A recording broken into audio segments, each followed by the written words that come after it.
讲到这摆山道里风台伫南部造成真严重的损害，这边统的农业损失有2亿3千万遐济，一若高雄统计也要到9000万。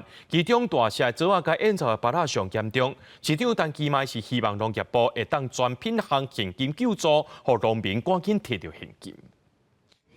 规花园甲鱼甲顺转啊，看像人较真啊险袂当转啊！我转啊，我讲人讲，你毋免去看，我已经无力通行。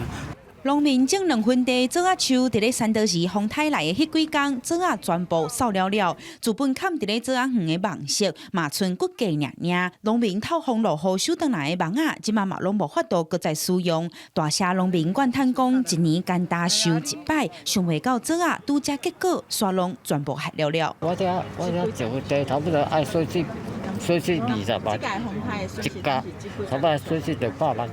毋那高雄大社是全国上大的密造产区，演奏的芭乐嘛是。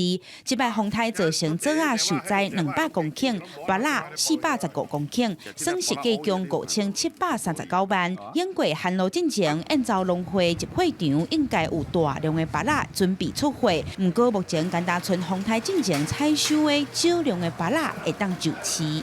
不良的时阵就拢拆掉啊，就拢讨价去啊，所以变成后壁有一段时间也是空窗期啊。 伊迄落一分头拢收差不多25万左右哈，可能今年来收就对啊哈，可能打对折，可能再对折，因为今年2道风台啦。 农业局统计到初六，高雄农业损失卖外9000万，连外屏东的鸡仔类、金蕉等等的作物，甲养殖业损失嘛有2亿3千万。高屏两地拢希望中央会当全品项现金救助，协助农民用早恢复，转去做事，渡过难关。记者邱朝阳高雄报道。